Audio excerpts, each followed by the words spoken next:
Why every roof is white.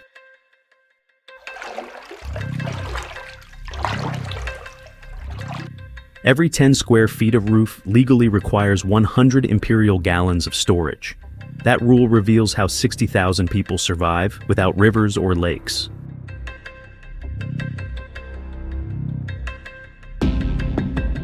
On Bermuda, rain cannot be allowed to strike the ground and vanish into porous limestone.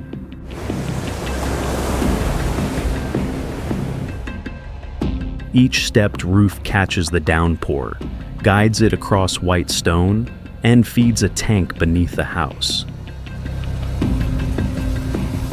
I want to understand why this visible feature became a building rule, and why it remains essential beside desalination plants and global finance. In this video, we trace the white roof from Atlantic weather to the household tap, revealing how one modest structure carries the burden of an entire island.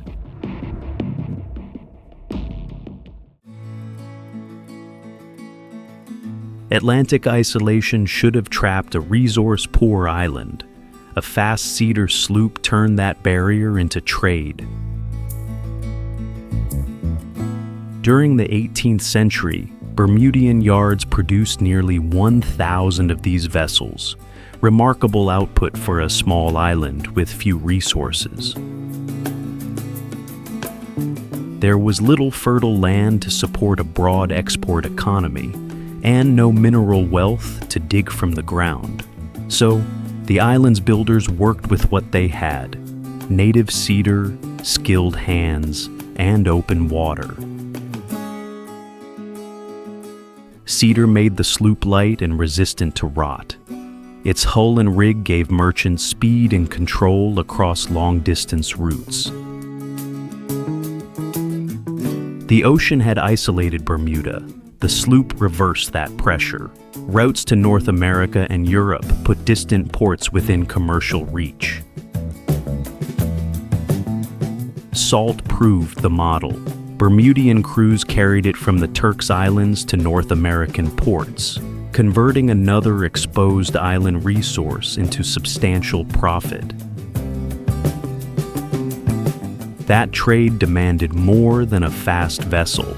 Hulls had to endure Atlantic pressure, cargo had to move across long distances, and builders and crews had to keep sailing and repairing with few local materials.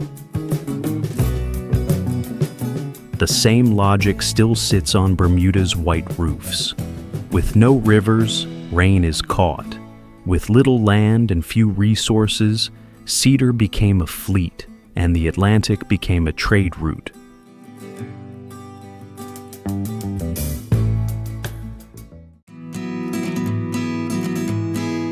Rainfall, not the encircling Atlantic, decides how much water a Bermuda household can store. More than 60,000 people live on Bermuda, with no rivers or lakes and little room for the infrastructure that larger countries take for granted. Distance enters every bill. Most food, fuel, appliances, vehicles, building materials, and replacement parts arrive by ship or aircraft, carrying freight charges, import duties, storage costs, and delay. Land adds another limit. Homes compete with roads, schools, hotels, utilities, protected landscapes, and the tanks that keep daily life supplied. Then the weather tests the structure itself. Hurricanes demand shutters, reinforced roofs, trimmed vegetation, stored water, backup power, and repeated repairs where salt has worked into buildings. Along the coast, flooding, powerful waves, erosion, and rising seas press on beaches, low roads, docks, and causeways. Salt water can also reach soils and buried infrastructure. The white roof answers only part of that pressure. Its tank cuts dependence on a central network, but the requirement still includes steady rain, a clean catchment, a working pump, and enough storage. Bermuda's roofs solve no single problem completely. They open a wider question. How do communities build daily life around what water, rock, weather, and distance will allow?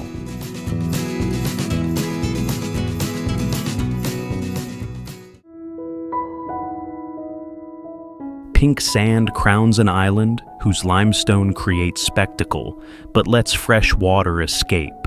Beyond the beach lie more than 300 known wreck sites. Below land, rain has cut chambers into the same foundation. At Horseshoe Bay, the tint comes largely from red and pink skeletal fragments of Homotrema rubrum, a reef-dwelling foraminifer mixed by waves with pale shell and coral sand. Parrotfish add other carbonate sediment as they graze. The reef extends beyond the visible shore, then rises abruptly toward shallow water.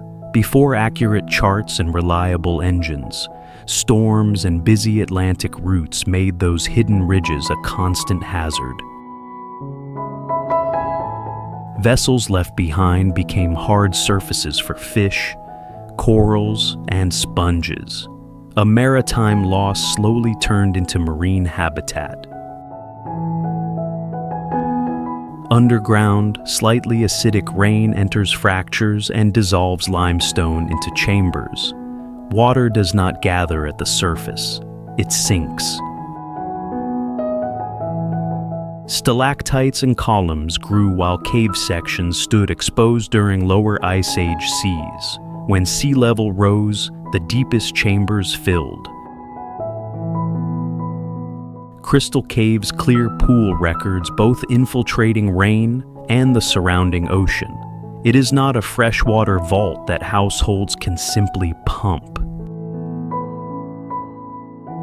Bermuda cannot live by admiring its stone. Survival begins with knowing what the island will hold and what it will let escape.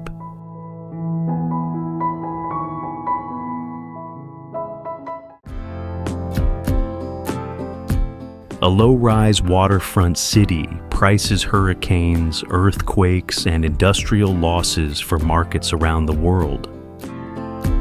Bermuda accounts for about 1/3 of global reinsurance, and firms based there manage roughly $1.5 trillion. Hamilton still occupies only a few compact waterfront blocks. The Cathedral of the Most Holy Trinity sets the vertical limit. Planning controls keep offices below its tower, preserving a low-rise city of pastel buildings, government offices, shops, and docks. The scale is hidden inside those offices. Reinsurers protect the insurers that cover homes, businesses, ships, aircraft, and infrastructure.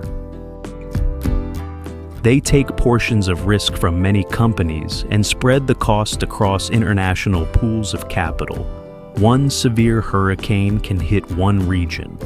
The bill is distributed far beyond it. Storm tracks, building losses, and claims records feed the models. Those models turn wind, water, fire, and industrial failure into a price before the next claim arrives. Major events exposed shortages elsewhere, drawing fresh catastrophe capital after an earlier expansion through captive insurance. The contrast matters. An island that measures drinking water beneath each roof now prices risk for much of the world. Hamilton's wealth does not need height. Its power lies in calculating loss before the pressure arrives.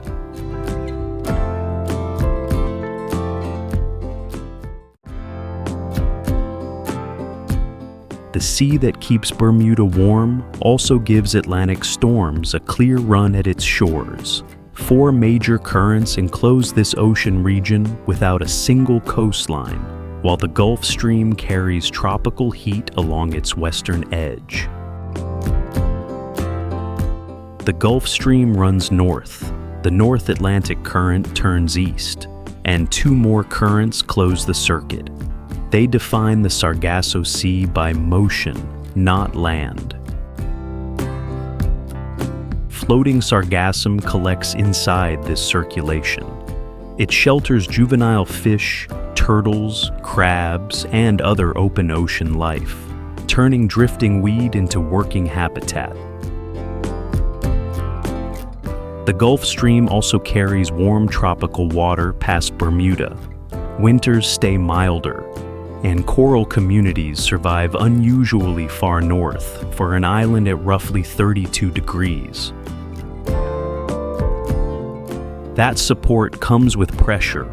Warm water stores energy, and tropical systems crossing the central Atlantic can strengthen before reaching the islands.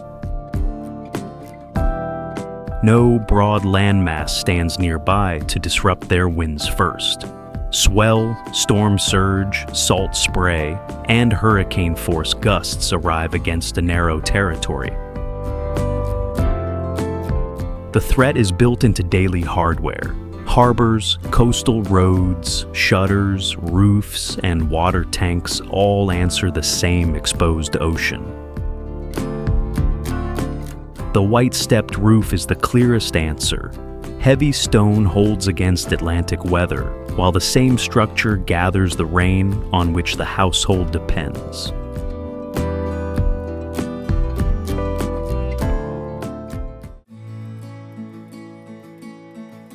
One formal uniform ends at the knee. One Bermudian tradition begins behind a mask. By the 1920s, Hamilton businessmen had adopted tailored Bermuda shorts, while Gombey carried a much older black tradition shaped under colonial restriction. The shorts were not beachwear. A jacket, tie, long socks, and formal shoes turned a response to heat into accepted dress for business leaders, officials, legislators, and even the premier. Gombey solved a harder problem: how to keep public expression alive when black performance was restricted.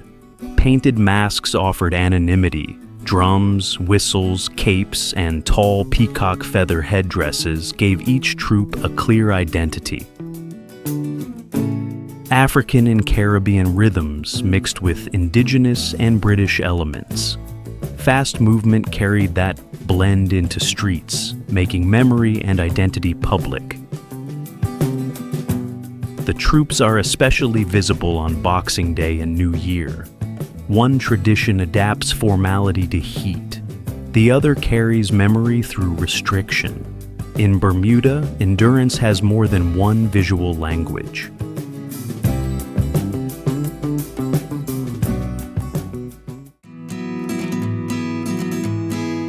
An island surrounded by seawater begins its drinking supply on a roof. With no rivers or large natural lakes and only limited groundwater, captured rain remains essential for more than 60,000 people. Each stepped roof acts as a stone funnel. Rain strikes the white surface, runs through shallow channels, and drops into a tank beneath the house. This is not optional design language. Building regulations require 100 imperial gallons of storage for every 10 square feet of catchment area.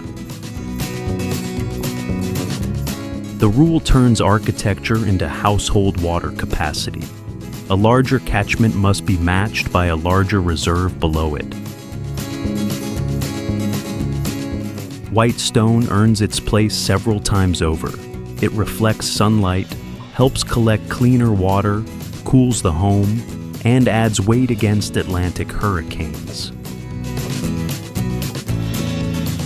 The same roof must answer two pressures: scarcity from below and storms from above. One structure catches the supply and braces for the weather that delivers it. What looks like a local building style is really a distributed survival network. Daily water depends on private roofs working house by house, under one public rule. At the tap, that network becomes personal. Each household must keep its catchment clean, its tank sound, and its stored rain usable.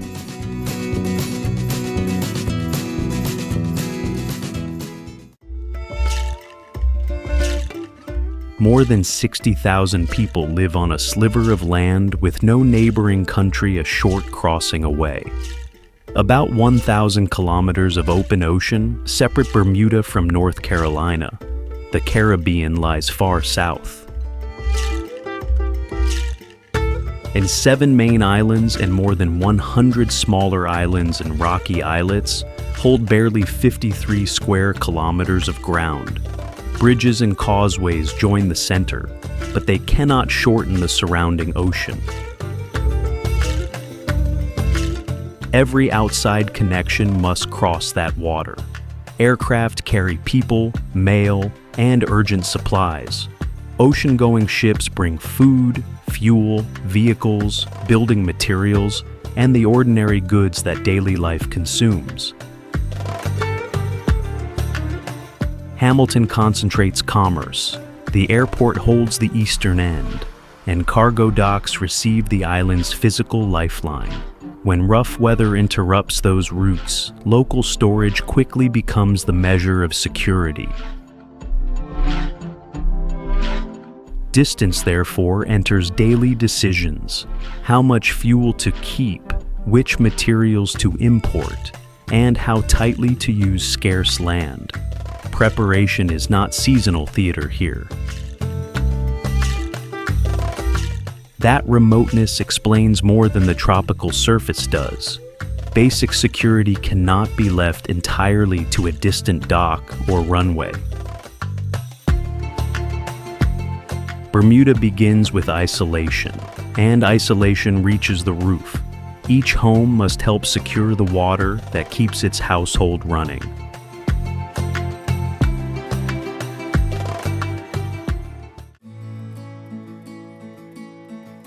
A mountain rising more than 4,000 meters from the Atlantic floor supports Bermuda, yet its exposed summit cannot hold fresh water at the surface. There are no dependable rivers or surface lakes. Volcanic activity built the underlying seamount roughly 30 million years ago. Most of that dark foundation now lies hidden beneath a much younger carbonate cap. Coral and shells broke into sand, blew into dunes, and hardened into limestone as sea levels changed. Rain later cut joints, cavities, and caves through the rock. That cap reaches tens of meters in thickness. It supplies pale cliffs, building stone, and the step tiles that became part of Bermuda's water machinery. But limestone solves one problem by creating another. Rain slips into cracks and cavities instead of gathering in durable lakes or flowing through rivers. Coastal groundwater offers a limited reserve, and it can mix with salt. A fertile-looking island can therefore hold very little dependable fresh water. In 1609, the Sea Venture was driven onto Bermuda's reefs, bringing its company ashore to this hidden shortage. Permanent settlement followed 3 years later, forcing rainfall, roofs, tanks, and storage into one survival plan. The ground set the terms. Human survival answered with roofs and tanks, turning limestone from a cause of scarcity into the hardware of supply.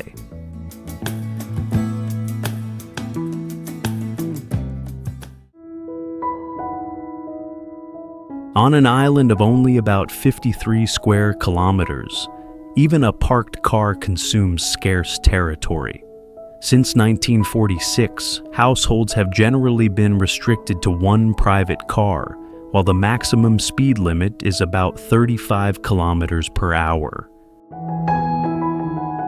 The law sounds like traffic control, but its deeper target is space. Narrow roads are pinned between walls, homes, vegetation, and sharp bends.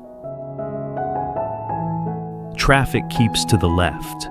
Visitors still cannot rent conventional cars, though small two-seat electric rentals form a limited exception. Scooters and motorcycles fit where full-sized vehicles crowd the road, but wet pavement, blind corners, and heavy traffic make them a calculated risk, not a carefree accessory. Buses connect the main settlements. Ferries cross the harbors, and Great Sound, bypassing road routes squeezed by the narrow island. A commute may combine walking, a scooter, a bus, or a ferry. Each trip must fit the road, the timetable, and the island's limits. After work, the same compressed geography keeps beaches, docks, fishing grounds, and neighborhood gathering places close to home. The one-car law follows the same logic as the tank beneath a roof. Bermuda cannot spend road space or resources as though either were endless. One household, one car, one hard limit.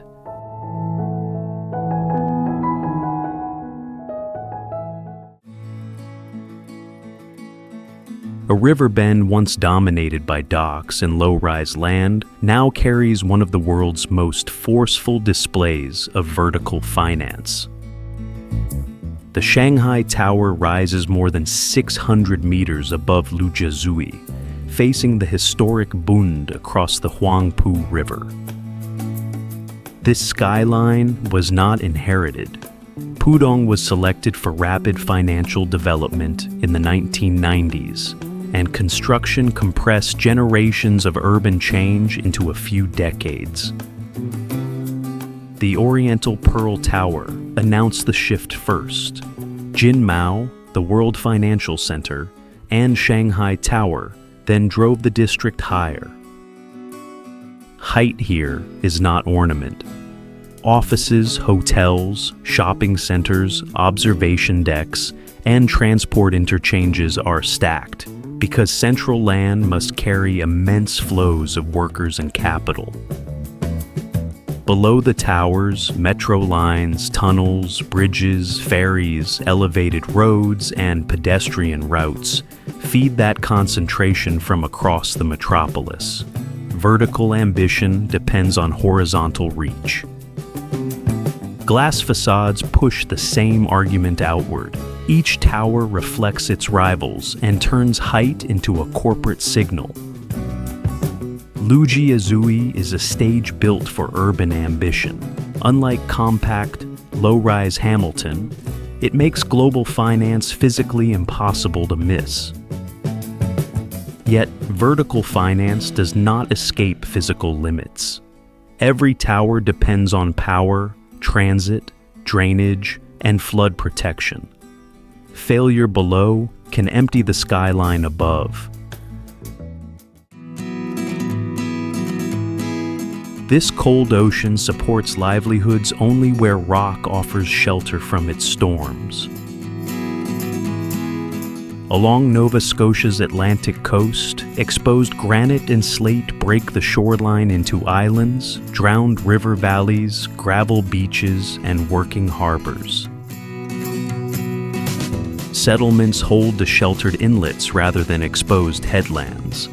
Low wharves and fishing sheds cluster where rock can break the force of open water. Farther offshore, cold water associated with the Labrador Current meets warmer Gulf Stream water.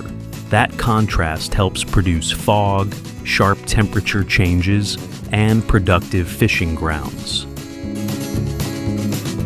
Before dawn, lobster boats and other small commercial vessels enter channels defined by buoys, headlands, and hard local knowledge. They return to wharves where catches, bait, fuel, and gear all have to move quickly. The harbor is therefore more than an opening in the coast. Work depends on rock, channel markers, timber, engines, forecasts, and judgment. Winter storms and post-tropical systems drive swell against docks and rearrange beaches. Freeze and thaw widen cracks in cliffs and roads, turning each season into another round of repair. This coast needs little display. Gray water, dark rock, wind, and low harbors are enough to show its force. Cold water sets the terms here. Fishing needs labor, and every harbor needs shelter.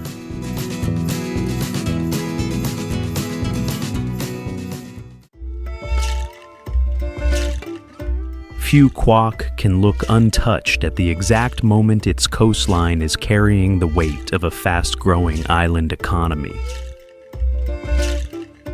Vietnam's largest island sits in the Gulf of Thailand, where seasonal monsoon winds decide which coast stays calm and which crossings become difficult.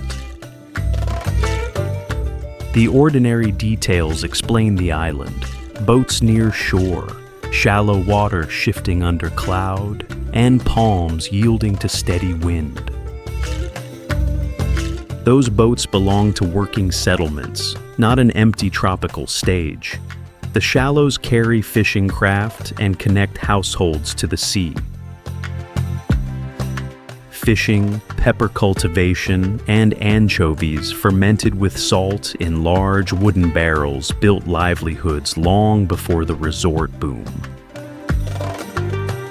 Ferries, an international airport, new roads, and urban growth have now tied Phu Quoc to a far larger tourism economy.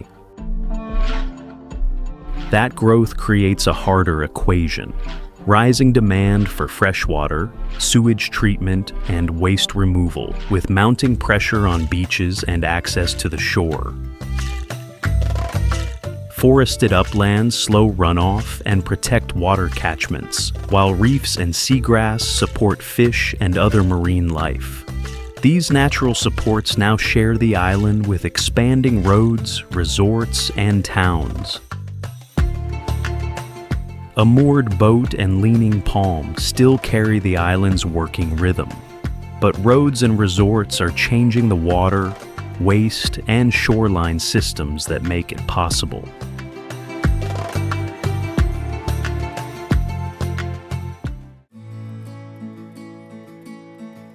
One small lagoon holds an entire desert town in a tight ring of roads, palms, hotels, and restaurants. Just outside Ica, on Peru's arid Pacific side, Huacachina occupies a natural depression beneath dunes that keep moving with the wind. Groundwater once reached this hollow naturally. In the early 20th century, the oasis grew into a resort, adding fixed roads and buildings to dunes that the wind continues to reshape. The image suggests a spring sealed off from the wider desert. It is not. Cities and irrigated agriculture across the Ica region draw heavily from the same groundwater reserves. As the water table fell, the lagoon fell with it. Pumped water became necessary to help hold the level that keeps the oasis recognizable and the local economy working. Tourism adds its own load: accommodation, sanitation, landscaping, dune buggies, and sandboarding traffic press on water and infrastructure. The visible oasis depends on pipes, pumps, roads, and daily labor. The settlement folds around the lagoon. Every business and street turns toward the same limited center, now sustained by pumping. If regional pumping continues to outrun recharge, the postcard changes first, and livelihoods follow.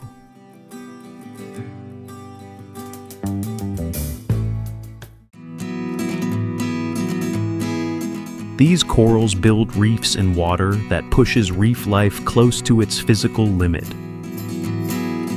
The Persian Gulf is nearly enclosed. Summer shallows can exceed temperatures tolerated by many tropical reefs, and evaporation drives salinity higher. Most exchange with the open ocean must pass through the Strait of Hormuz, while winter brings an unusually large seasonal swing. That pressure reshapes the reef. Coral communities are generally less diverse than those in the open Indian Ocean. The species here withstand heat, salt, murky water, and periodic cold. Endurance is not immunity. Extreme marine heat can still cause mass bleaching and major loss, especially when stressful years return before damaged coral has recovered. The consequence spreads beyond the coral itself. Reef heads create shelter and feeding ground for fish and invertebrates, concentrating life above otherwise sandy seabeds and supporting local fishing. Climate pressure is only one load. Dredging, artificial islands, port expansion, sediment plumes, oil pollution, and concentrated discharge from desalination plants can add pressure to this shallow habitat. Divers crossing the reef expose the contradiction. A solid living structure holds together inside a narrow environmental margin. What makes each coral head appear fragile is not its size, but the water it has endured. In the Gulf, each remaining cluster proves that life can resist extremes without escaping them.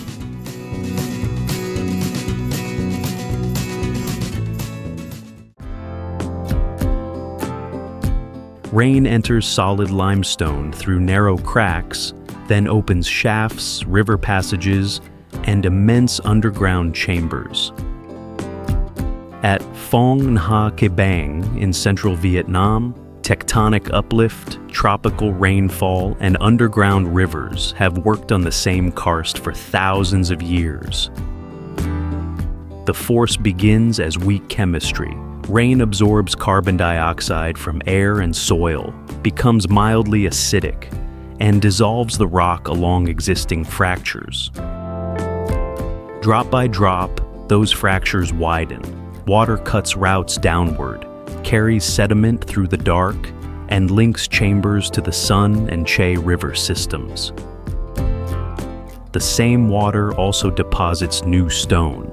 Mineral-bearing droplets lose carbon dioxide and leave thin layers of calcite, slowly extending stalactites and joining some into columns.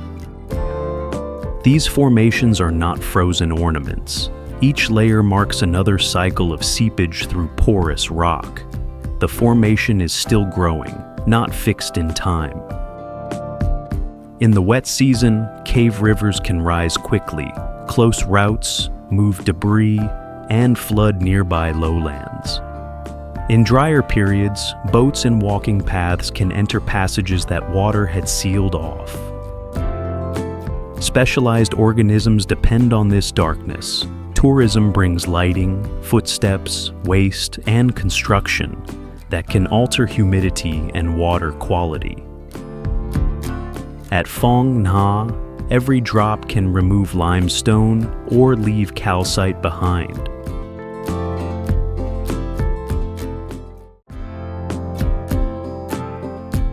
If Bermuda catches rain before limestone swallows it, the Yucatan reaches freshwater after it sinks. The Yucatan stands on soluble limestone. Rain slips into fractures, widens passages, and joins vast underground drainage routes.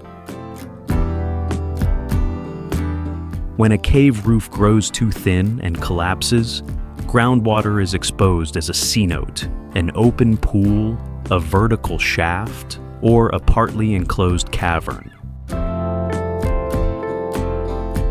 The blue opening can look self-contained.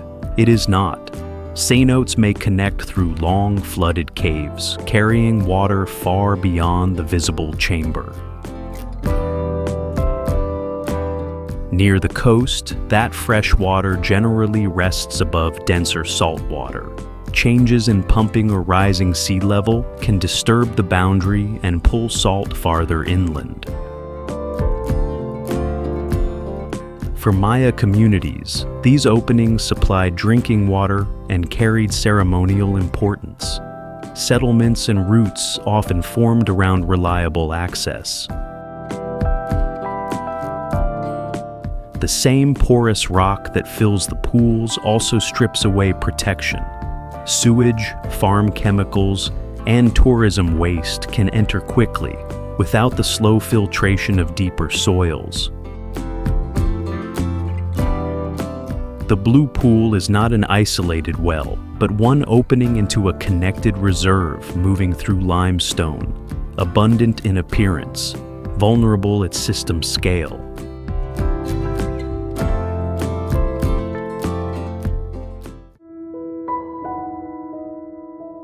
Rock from beneath Earth's crust lies exposed at the surface on Newfoundland's western edge.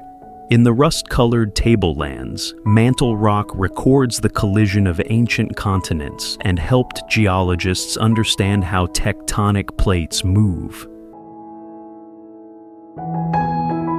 Gros-Morne conceals very little. Bare rock, thin soil, and sparse vegetation leave the planet's structure open to inspection. Ancient ice then cut into that structure with enormous force. Glaciers carve deep U-shaped valleys between hard cliffs before retreating and leaving waterfalls to drop from high plateaus. Western Brook Pond looks like a saltwater fjord, but uplift and coastal deposits sealed it from the ocean, leaving a long freshwater lake below cliffs hundreds of meters high. That openness does not mean easy access. Vivog, wind, rough water, and rapid temperature shifts can decide when boats move and when hikers enter. Human routes submit to the same hard geometry. Narrow valleys, steep escarpments, sheltered coves, and a coast with few easy crossings compress movement into limited corridors. Gros-Morne's force lies in that exposure. Tectonic pressure raised the rock, ice cut it open, and Atlantic weather still controls passage through it. Earth's internal structure is not buried here. It sets the terms of every route.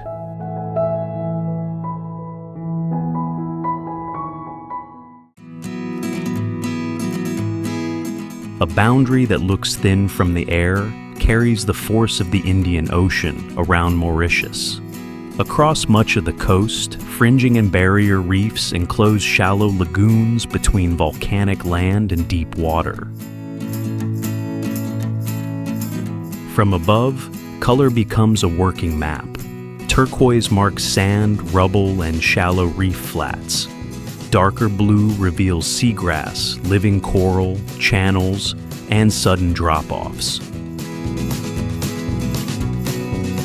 Beyond that line, ocean swell breaks against the outer reef and sheds part of its energy. Less force reaches beaches, boats, homes, and roads inside the lagoon. The lagoon is not still. Water crosses the reef and returns through passes, forming currents that fishing crews, boat operators, and swimmers must read. The reef also builds the coast it protects. Carbonate material produces and traps sediment, maintaining beaches and supporting fish and invertebrates tied to fishing and tourism. This defense works only while living structure can keep growing. Marine heat waves can bleach coral, sewage, farm runoff, anchors, coastal building, and heavy use can slow recovery. The Wakashio grounding made that dependence plain. Its oil spill near the southeast coast put lagoons, mangroves, reefs, and fishing grounds at risk. If that narrow living rim thins, more wave force reaches the beaches, roads, and coastal economy behind it.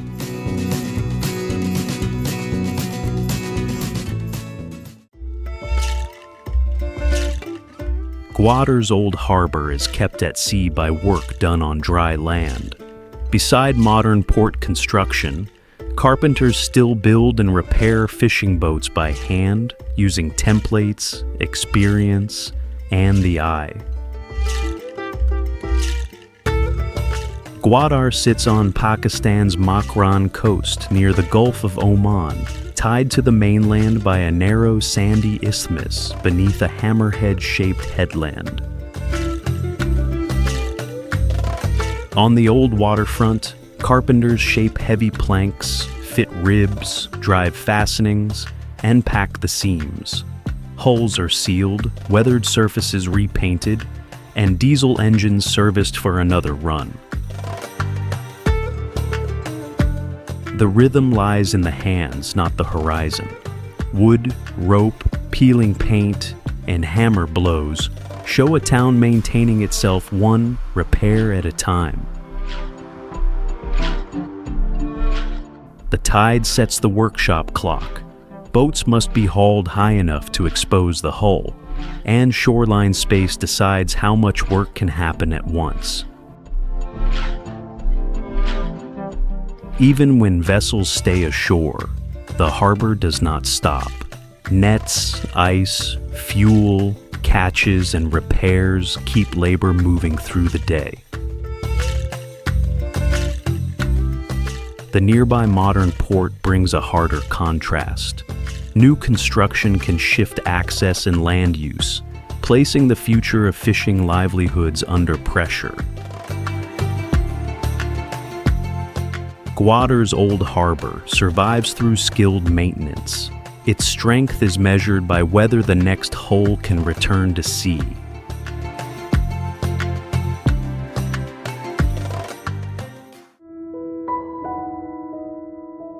On these Atlantic islands, empty ground tells as much about survival as the life rooted in it. 10 volcanic islands lie about 600 kilometers west of Senegal, isolated enough to block many species from arriving at all. For the few that crossed the ocean and held on, isolation opened a different path. Over generations, some populations separated from their mainland relatives. That history survives in endemic birds such as the Rosso lark and Cape Verde warbler, alongside native reptiles and drought-tolerant plants. Northeast trade winds, steep slopes, altitude, and rain shadows divide the terrain. Dry coasts give way to sparse volcanic uplands and a few wetter mountain pockets. Rainfall is irregular, and droughts stop vegetation from closing into one continuous green cover. The gaps are not empty scenery, they mark the reach of water. Seabirds use remote cliffs and islets for nesting, while sea turtles reach sandy beaches from the surrounding Atlantic. Each foothold depends on shelter and access. Limited habitat leaves these populations exposed to invasive animals, grazing, fire, development, and changing rainfall. When one pocket weakens, there may be little suitable ground nearby. Persistence, not abundance, defines these islands. The bare space around each plant and bird measures the cost of losing even one foothold.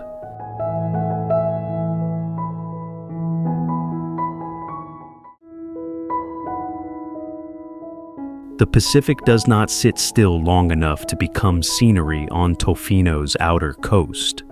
Open ocean fetch lets distant storms build organized swell, then drive it into beaches, reefs, and rock with little shelter. Tofino faces the open Pacific from Vancouver Island, within the traditional territory of the Tla-o-Kwi-at First Nation. Geography gives weather a clear run at the shore. Winter low-pressure systems bring heavy rain, strong wind, storm surge, and large surf.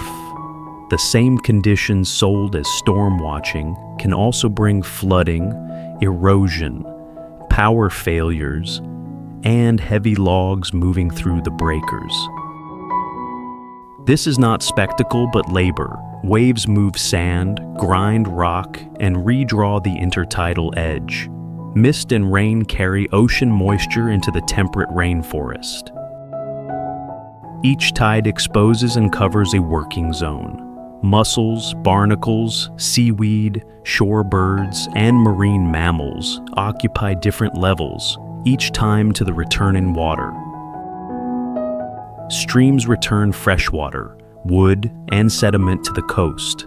Surfing, fishing, tourism, and indigenous stewardship all operate inside that constant change. Weather is only the frequent pressure. The Cascadia subduction zone adds a rarer, much larger risk, making evacuation routes and high ground part of coastal planning. Tofino is no resort backdrop. Fog, swell, tides, and rock expose a coast that the Pacific never stops rebuilding.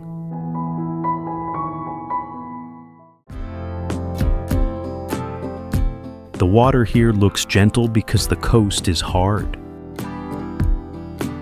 Granite headlands beside Nui Chua National Park blunt the open South China Sea, creating protected water on a coast shaped by strong wind. That shelter is natural infrastructure. It lets small fishing boats, tour craft, and floating aquaculture stay at work where open water would impose heavier strain. The bright patches reveal more than clarity. Pale turquoise often lies over shallow sand, rock, and reef. Darker water can mark depth, coral, or seagrass. But that pattern never holds still. Wind lifts sediment from the bottom, plankton changes the water, and runoff can erase the clean divisions seen from above. One visible detail opens the whole survival structure. Calm water supports fishing, snorkeling, and glass-bottom boats, so geology becomes income before any engine starts. Yet, concentration brings pressure. Anchors, discarded gear, waste, and direct contact can damage shallow coral communities that help make the bay valuable. Protection, then, cannot stop at the granite edge. The living bottom must also be managed because shelter draws the same traffic that can weaken it. From Bermuda's white roofs to these sheltered boats, calm is not the absence of pressure. It is what design, natural protection, and daily maintenance make possible.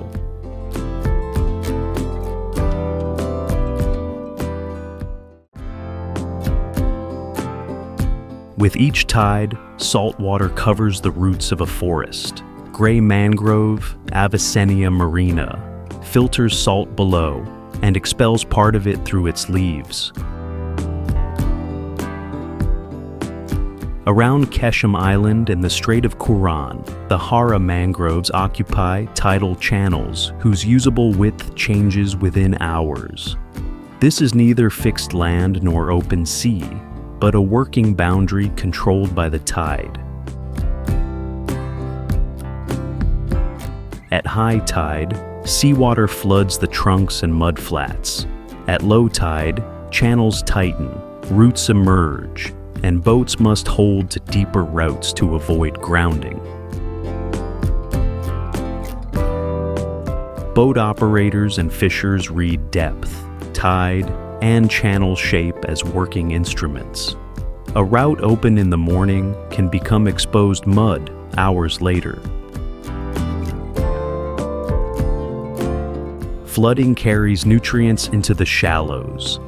The tangled roots shelter juvenile fish, shrimp, crabs, and mollusks, turning this unstable edge into productive habitat.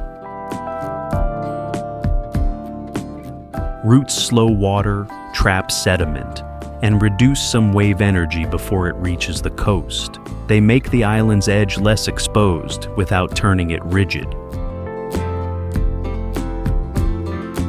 Yet this protection remains vulnerable to pollution, careless boat traffic, altered water flow, and coastal construction. Hera can keep trapping sediment and sheltering young marine life only while water is free to enter and recede.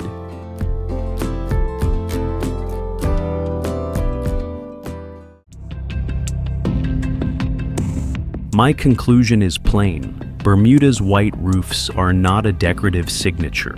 They are public waterworks spread across private homes. The design is powerful because every building catches part of the island's supply.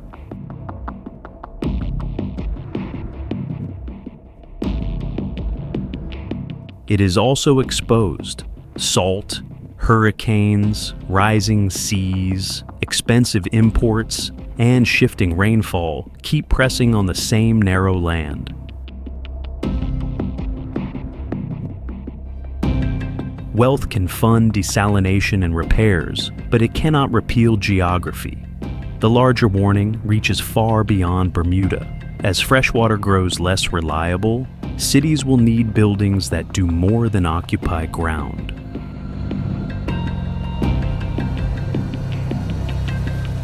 Roofs, streets, tanks, and walls will have to capture rain, store reserves, cool rooms, and block floods. Bermuda has enforced that discipline for generations.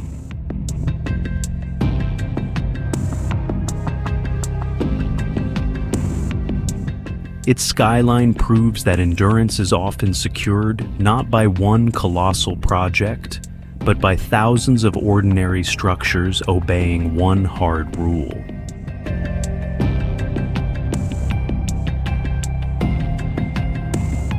Continue with this series as it examines familiar structures built under pressure.